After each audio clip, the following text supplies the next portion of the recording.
আমি তৌহিদি জনতা, আসসালামু আলাইকুম ওয়া রাহমাতুল্লাহ। আপনারা জানেন আমাদের প্রিয় নবী, প্রিয় নেতা, বিশ্বনবী মুহাম্মদুর রাসূলুল্লাহ সাল্লাল্লাহু আলাইহি সাল্লামের ব্যঙ্গচিত্র করে ফ্রান্সের রাস্তায় রাস্তায় সরকারিভাবে প্রদর্শন করা হচ্ছে। এমানুয়েল ম্যাক্রো সাহেব, আপনি বক্রপথে পা বাড়িয়েছেন।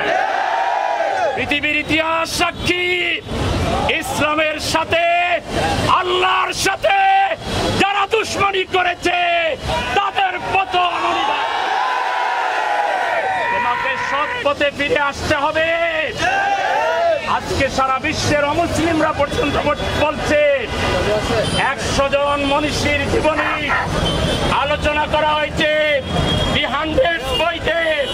সেখানে জর্জ বার্নাস বলেছেন, আজকের এই অশান্ত পৃথিবীতে যদি মুহাম্মদুর রাসূলুল্লাহ সাল্লাল্লাহু আলাইহি ওয়াসাল্লামের হাতে সারা পৃথিবীর নেতৃত্ব তুলে দেওয়া হয়, পৃথিবীবাসী সুখ এবং শান্তি পাবে। দুর্ভাগ্য আপনি বুঝলেন না। মডার্ন সায়েন্স এন্ড টেকনোলজির যুগে আপনি পুলিশ আচরণ করেছেন, আপনি বর্বর আচরণ করেছেন, আপনি ঘৃণা ছড়াচ্ছেন, আপনি বিভেদ তৈরি করছেন। আমরা বিশ্বের কোটি কোটি মুসলিম জনতার পক্ষ থেকে, বাংলাদেশ জামাতে ইসলামীর পক্ষ থেকে, বাংলাদেশের সর্ববৃহৎ দায়িত্বশীল রাজনৈতিক এবং ইসলামী সংগঠন জামাতে ইসলামীর পক্ষ থেকে আমরা এক তীব্র নিন্দা এবং প্রতিবাদ। আমরা বিশ্ব সম্প্রদায়কে বলবো, এই ম্যাক্রো সাহেবের ঘৃণার বাক্স বন্ধ করুন, জাতিসংঘ হস্তক্ষেপ করুন। ওআইসি আপনারা কোথায়? আজকে সারা দুনিয়ার মুসলমানদেরকে ঐক্যবদ্ধ করুন। সংগ্রামী ভাইরা, আমাদের দেশে একটা মুসলমান কান্ট্রি, আমাদের সরকার কিভাবে ক্ষমতায় আসছে, মানুষ ঘুমেছিল, তারা ভোট পেয়ে গেছে। এই ঘুমের সরকারকে বলবো, অন্তত এই পার্লামেন্টে একটা নিম্ন প্রস্তাব আনো। আল্লাহ ছাড়া কেউ নিতে পারবে না, ভয় করিয়েন না। জনগণের সাথে থাকুন, আপনারা প্রতিবাদ জানান সরকারিভাবে। বাংলার বিক্ষুব্ধ জনতা গর্জে উঠলে, আন্দোলন শুরু করলে কোন অন্যায়কারী পালাবার রাস্তা পাবে না। আমরা আবারও বিশ্ব সম্প্রদায়কে এই অন্যায়ের বিরুদ্ধে, ঘৃণার বিরুদ্ধে গর্জে ওঠার জন্য, প্রতিবাদ করার জন্য আহ্বান জানাচ্ছি। আজকে বিশ্ব সম্প্রদায় বলেছে ম্যাক্রো সাহেবের নাকি মাথা খারাপ হয়েছে। যদি মাথা খারাপই হয়ে থাকে, আপনাকে বাংলাদেশে আমন্ত্রণ জানাচ্ছি। আমাদের পাবনায় ভালো একটি হাসপাতাল আছে, আমরা বিনা পয়সায় চিকিৎসা করে দেব। তবুও পাগলামি ছাড়ুন, পাগলামি ছাড়ুন, ঘৃণা বন্ধ করুন।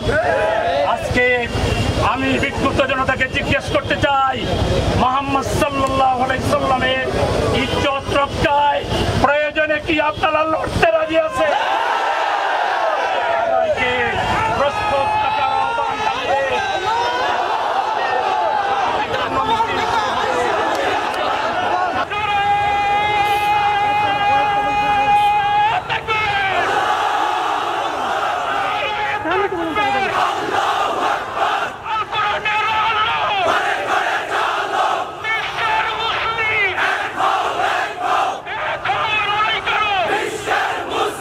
আমার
জাতিসংঘ সনদের পরিপন্থী কাজ।